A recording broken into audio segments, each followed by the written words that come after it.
Hi guys, കുറച്ച് ദിവസമായി നമ്മളിങ്ങനെ വന്നിരുന്ന് കുറച്ച് കാര്യങ്ങളൊക്കെ സംസാരിച്ചിട്ട്. കാരണമെന്ന് വെച്ചാൽ ഹെൽത്ത് ഇഷ്യൂസ് കാരണമാണ് കേട്ടോ.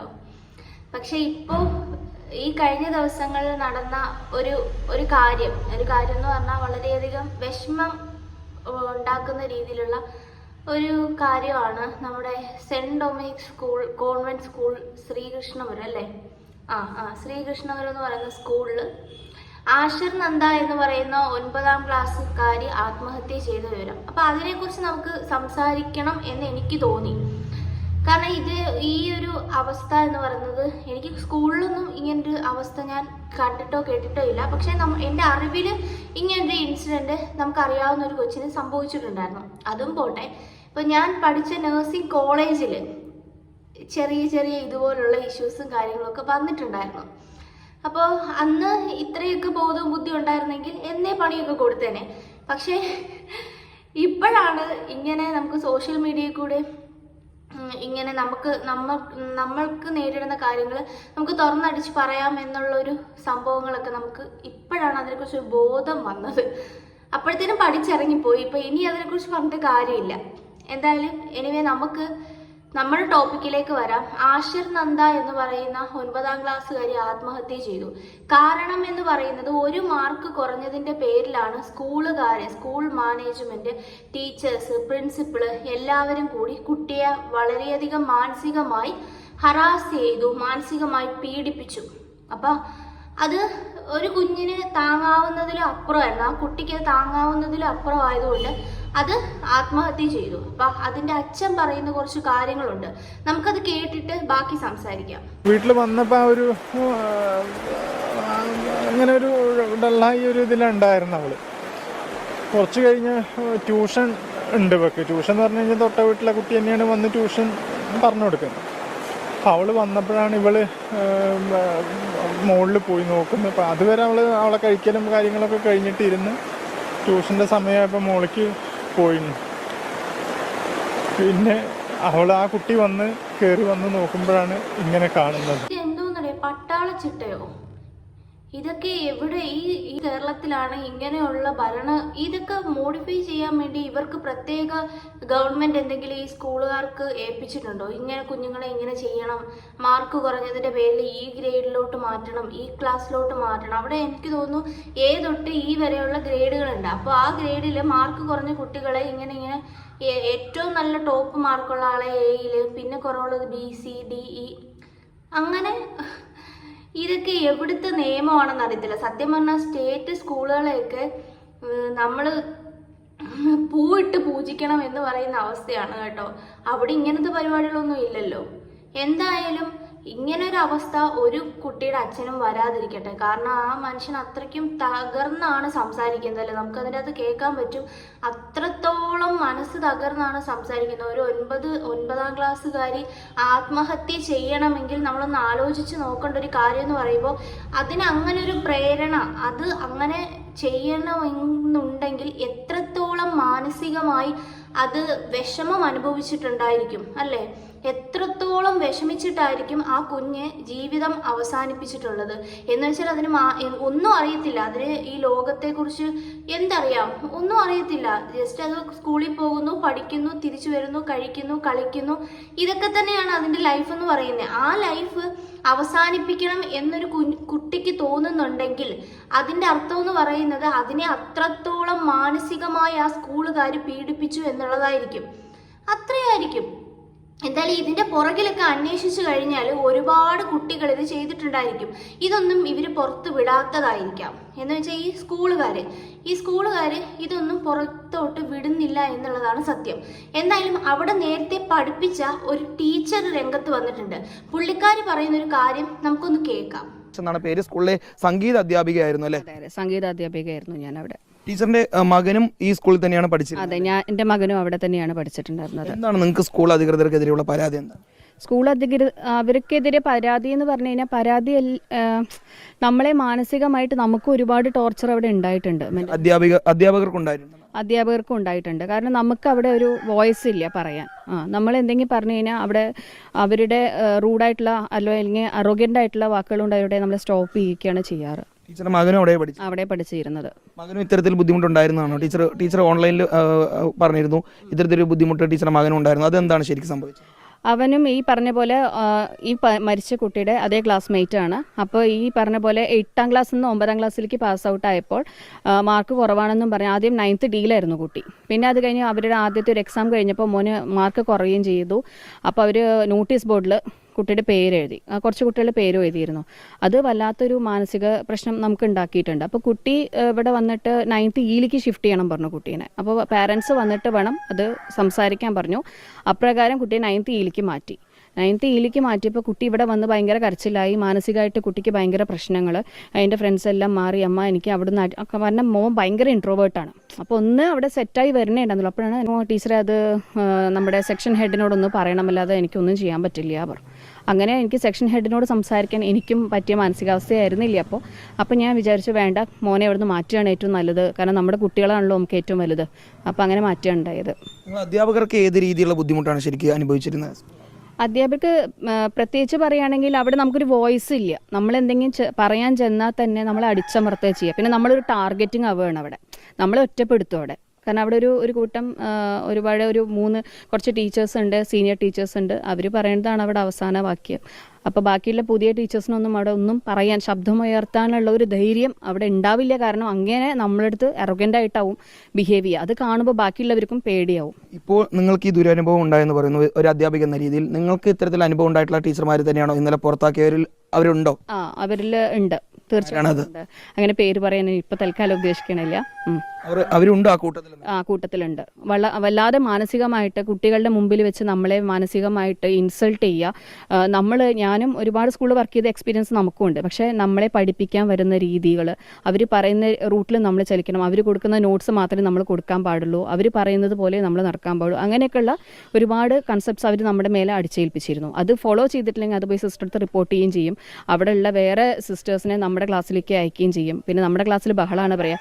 സത്യത്തിൽ അവരുടെ ക്ലാസ്സിലായിരിക്കും ബഹളം, പക്ഷെ അവർ റിപ്പോർട്ട് ചെയ്യുക നമ്മുടെ ക്ലാസ്സിലാണ് പ്രശ്നം എന്ന് പറഞ്ഞ് അനാവശ്യമായ പ്രശ്നങ്ങൾ സൃഷ്ടിക്കുകയും നമ്മളെ മാനസികമായി വല്ലാതെ ടോർച്ചർ ചെയ്യാൻ ശ്രമിച്ചിട്ടുണ്ട്. കുട്ടികൾ ഇന്നലെ പ്രധാനപ്പെട്ട ഒരു പ്രശ്നം പറഞ്ഞത് ചെറിയ തെറ്റുകൾ സംഭവിക്കുമ്പോൾ വലിയ ശിക്ഷകളായിരുന്നു ഈ സ്കൂളിൽ നിന്ന് ഉണ്ടായിരുന്നത്. ടീച്ചർ അവിടെ പഠിപ്പിച്ച ടീച്ചറാണ്, സംഗീത അധ്യാപികയായിരുന്നു. അത്തരത്തിൽ എന്തെങ്കിലും ഒരു അനുഭവം അല്ലെങ്കിൽ കുട്ടികൾ ടീച്ചറെ അറിയിച്ചിട്ടുണ്ടോ? കുട്ടികൾ പറയാറുണ്ട്, ടീച്ചർ മാനസികമായിട്ട് വിഷമം തോന്നാറുണ്ട്, ഞങ്ങളെല്ലാവരും മുമ്പിൽ വെച്ച് ഇൻസൾട്ട് ചെയ്ത് സംസാരിക്കാറുണ്ട് എന്നൊക്കെ പറയാറുണ്ട്. പക്ഷെ അപ്പോൾ ഞാൻ ധൈര്യം കൊടുക്കുക ചെയ്യാറ്, സാരമില്ല ടീച്ചേഴ്സ് അല്ലേ അങ്ങനെയൊക്കെ പറയും. കാരണം പഴയ ടീച്ചേഴ്സ് ആകുമ്പോൾ അവർക്ക് പഴയ ചിന്താഗതിയാണ്.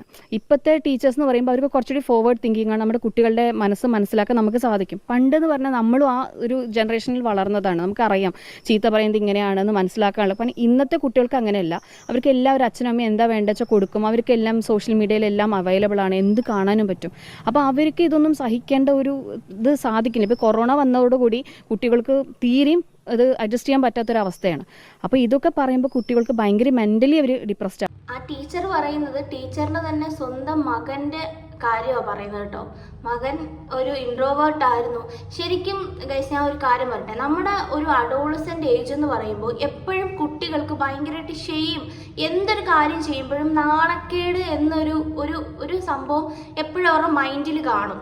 അവർക്ക് എപ്പോഴും ചെറിയ നാണക്കേടുള്ള ഒരു പ്രായമായിരിക്കും അഡോളസെൻ്റ് ഏജ് എന്ന് പറയുന്നത്. ഒരു 14 വയസ്സുള്ള കുഞ്ഞ് അല്ലെങ്കിൽ 15 വയസ്സുള്ള കുഞ്ഞെന്ന് പറയുമ്പോൾ അവർ ഒരു അഡോളസെൻറ്റിൻ്റെ കൂടെ കടന്നു പോകുന്ന കുട്ടികളായിരിക്കുമല്ലോ. അപ്പോൾ അവർക്ക് മാനസികമായിട്ടായാലും അവർക്കൊരു കാര്യം ചെയ്യുമ്പോൾ ഭയങ്കരമായിട്ട് ഷെയിം, നാണക്കേടാ. അപ്പോൾ അത് മനസ്സിലാക്കേണ്ട ആൾക്കാരാണ് ശരിക്കും ടീച്ചേഴ്സ് എന്ന് പറയുന്നത്. ഈ കുട്ടികളെ പഠിപ്പിക്കുന്ന ടീച്ചേഴ്സിന് ആദ്യം നല്ലൊരു കൗൺസിലിംഗ് കൊടുക്കണമായിരുന്നു. അല്ലെങ്കിൽ ആ മാനേജ്മെൻറ്റിനെ നല്ല രീതിയിൽ പണി കൊടുക്കണം. കാരണം ഇങ്ങനെയൊക്കെ കുട്ടികളെ ചെയ്യുന്നുണ്ടെങ്കിൽ അവർ പറയുന്നുണ്ട്, ഈ ടീച്ചർ അതിൽ പറയുന്നൊരു കാര്യം എന്ന് പറയുമ്പോൾ എൻ്റെ കുഞ്ഞ് ഭയങ്കര ഇൻട്രോവേർട്ടാണ്. എല്ലാവരും ഈ ഇൻട്രോവേർട്ട് പിള്ളേരെ നമുക്കറിയാമല്ലോ. അവരൊന്ന് ഒരാളെടുത്ത് ഒന്ന് പരിചയപ്പെട്ട് അവരോടൊന്ന് മിങ്കിളായി അവരോടൊന്ന് സംസാരിച്ച് വരണമെങ്കിൽ തന്നെ ഒരു പീരീഡ് എടുക്കും. ഒരു 3 മാസം 4 മാസമൊക്കെ ഒന്ന് കഴിയും. അതിൻ്റെ ഇടയ്ക്ക് കുട്ടികളെ പെട്ടെന്ന് തന്നെ വേറെ മാർക്ക് കുറഞ്ഞതിൻ്റെ പേരിലൊക്കെ വേറെ ഗ്രേഡിലേക്ക് മാറ്റുക.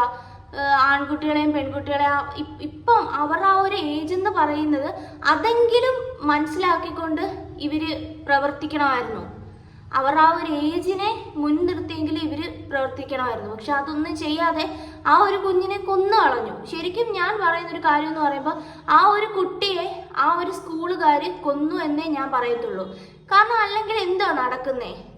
ഒരു മാർക്ക് കുറഞ്ഞാൽ 2 മാർക്ക് പോട്ടെ, ഒരു 10 മാർക്ക് കുറഞ്ഞതിൻ്റെ പേരിൽ ആ കുട്ടി പഠിക്കുന്ന ക്ലാസ്സിൽ നിന്ന് അതിൻ്റെ എല്ലാ സുഹൃത്തുക്കളെയും വിട്ട് വേറൊരു ക്ലാസ്സിലേക്ക്, ആരും അറിയാത്തൊരു അതിനെ ഒട്ടും അറിയാത്തൊരു പിള്ളേരുടെ അടുത്തോട്ട് കൊണ്ടിരുത്തുമ്പോൾ സ്വാഭാവികം അതിൻ്റെ മനസ്സിൽ ചിലപ്പോൾ ജീവിതം അവസാനിപ്പിച്ചേക്ക് എന്തിനാണ് വെറുതെ ഈ നാണക്കേട് സഹിക്കേണ്ടത് എന്നുള്ള ഒരു മൈൻഡായിരിക്കും അതിന് വന്നത്, അറിയത്തില്ല.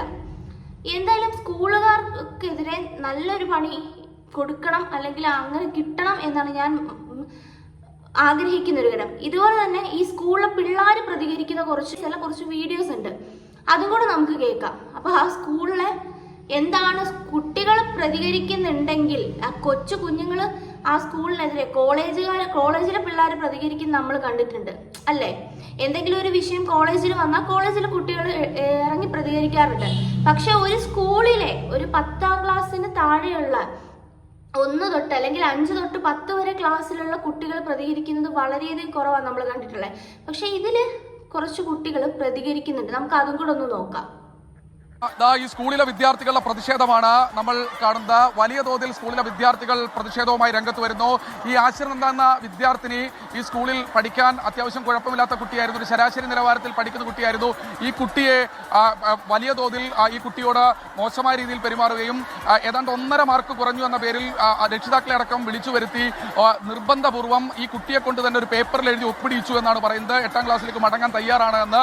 അതുകൂടാതെ ക്ലാസ് ഡിവിഷൻ ശരാശരി പഠിക്കുന്നതിൽ കുറവുള്ള കുട്ടികളുടെ ഡിവിഷനിലേക്ക് ഇരുത്തി എന്നാണ് പറയുന്നത്. കുട്ടി വീട്ടിലേക്ക് കരഞ്ഞുകൊണ്ടാണ് വന്നത്. കഴിഞ്ഞ ദിവസമാണ് കുട്ടിയെ ഇത്തരത്തിൽ വീട്ടിനുള്ളിൽ തൂങ്ങി മരിച്ച നിലയിൽ കണ്ടെത്തിയത്. ഇതും ഇവിടുത്തെ പ്രശ്നം മാത്രമല്ല, ഇതിനു മുൻപ് വെള്ളിനഴി സ്വദേശിയായ ഒരു കുട്ടിയും മരിച്ചിട്ടുണ്ടെന്ന് പറയുന്നു. വിദ്യാർത്ഥികൾ വലിയ പ്രതിഷേധത്തിലാണ്. ആ ക്ലാസ്സിലെ കുട്ടികൾ, മക്കളെ നിങ്ങളെ ഒപ്പം പഠിക്കുന്ന കുട്ടികളാരാ? എന്തായിരുന്നു?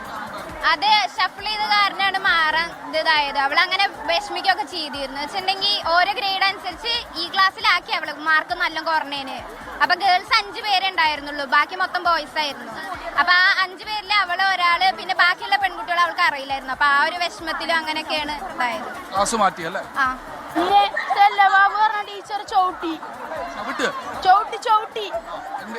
എന്തിനു ചവിട്ടി? ബുക്ക് കൊടുന്നില്ലാറുണ്ട്. ചവിട്ടി എന്നതടക്കമുള്ള പ്രതിഷേധമായ വിദ്യാർത്ഥികൾ ഒരു ഘട്ടത്തിൽ ഉയർത്തുന്നു. കുട്ടികൾക്ക് നിരവധി രക്ഷിതാക്കളും കുട്ടികളും ഒക്കെ ഇവിടെ വന്നിട്ടുണ്ട്.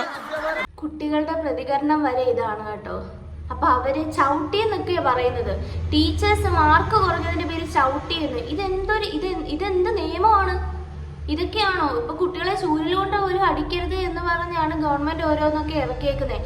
അതിന്റെ ഇടയ്ക്ക് പിള്ളേരെ ഇങ്ങനെയൊക്കെ ചവിട്ടുക, തലക്കടിക്കുക, ഇതൊക്കെ എവിടുത്തെ പഠന രീതികളാണ്? ഇതിൻ്റെ അകത്ത് വേറൊരു ഓഡിയോയും കൂടെ ഉണ്ട്. ഒരു ഓഡിയോ ആണ്. ഓഡിയോ എന്ന് പറയുമ്പോൾ ഈ കുഞ്ഞിനെ കാണാൻ പോയ ഈ ആശിർ നന്ദ എന്ന് പറയുന്ന കുട്ടിയുടെ മൃതദേഹം അല്ലെങ്കിൽ ആ വീട്ടിലേക്ക് കാണാൻ പോയ ഈ കുട്ടിയുടെ തന്നെ ക്ലാസ്സിൽ പഠിക്കുന്ന ഒരു വിദ്യാർത്ഥിയുടെ മാതാവ് ഇങ്ങനെ ഒരു ഓഡിയോ ഇട്ടിട്ടുണ്ട്. ആ ഓഡിയോ കൂടെ ഞാനിവിടെ കൊടുത്തേക്കാം. അതും കൂടെ നിങ്ങളൊന്ന് കേട്ടു നോക്കണേ. പോയായിരുന്നു കേട്ടോ. അവിടുത്തെ കാഴ്ചയൊന്നും കണ്ടു നിൽക്കാൻ പറ്റില്ല, അത്രയും ഇതാണ്. ആരോടും കരയണ്ട പറയാം അവളമ്മ. കരയാതിരുന്നാലേ നന്ദുവിനെ കാണാൻ പറ്റുള്ളൂ. ഞാനും കരയില്ല, ഞാൻ ഇന്നലെ കുറേ കരഞ്ഞു, ഇനി ഞാൻ കരയില്ല. എനിക്ക് എൻ്റെ കുട്ടീനെ കുറേ നേരം കാണണം എന്തൊക്കെന്നാ പറഞ്ഞു. ഞാൻ അടുത്ത് എടുക്കാൻ പൊന്തിയില്ല. അപ്പം ഞാൻ അവരെ വിളിച്ചു, എൻ്റെ കയ്യെ കടന്നിട്ടാണ് പോയത്, ഞാൻ അങ്ങനെ ഉറങ്ങാൻ എനിക്ക് ഒരിക്കലും ഇത് മറക്കാൻ പറ്റുമോ അങ്ങനെ പറഞ്ഞ് 2-3 പ്രാവശ്യം ട്രിപ്പ് ഇട്ട് കൊണ്ടുവന്നു. എന്നിട്ടൊന്നും അവരെങ്ങനെ പറഞ്ഞാൽ സമാധാനിപ്പിക്കുകയെന്നറിയില്ല. ആ കുട്ടിയുടെ അച്ഛനോട് ഇരുന്ന് പറയുന്നുണ്ട്, ക്ലാസ് മാറ്റിയതാണ് പ്രശ്നം, കൂട്ടുകാരെ പിരിയാൻ അവൾക്ക് സാധിക്കില്ല, കൂട്ടുകാരെ പിരിഞ്ഞാണ് പ്രശ്നം, ഞാൻ എല്ലാവരും അനുഭവിപ്പിക്കും, ഞാൻ ചോദ്യം ചെയ്യും ഒക്കെ ഇരുന്ന് പറയുന്നുണ്ട് അവിടെ. മറ്റേ കുട്ടിയുടെ അച്ഛനമ്മയും ഉണ്ടായിരുന്ന പോലെ ഇവരും ഉണ്ടാതിരിക്കും തോന്നിയില്ല. ആ ഒരു പ്രശ്നം മാത്രമേ ഉള്ളൂ. അവളങ്ങനെ ആടിപ്പാടി പാറി നടക്കുന്ന ഒരു കുട്ടിയായിരുന്നു. പെട്ടെന്ന് ഈ ക്ലാസ്സിലേക്ക് പോയി. അവിടെ ആകെ 4 ഗേൾസോ 5 ഗേൾസോ, ബാക്കി ഫുള്ള് ബോയ്സ്. ഈ 4 ഗേൾസിനെ ഫുള്ളും അവൾ അറിയില്ല. അവൾക്കത് ഉൾക്കൊള്ളാനേ പറ്റിയിട്ടില്ല. ചെന്നതും അച്ഛനോടും അമ്മയോടും ഒന്നും പറഞ്ഞിട്ടില്ല. കുളി കഴിയുക, അവളിത് ചെയ്യുകയും ചെയ്തിരിക്കണം.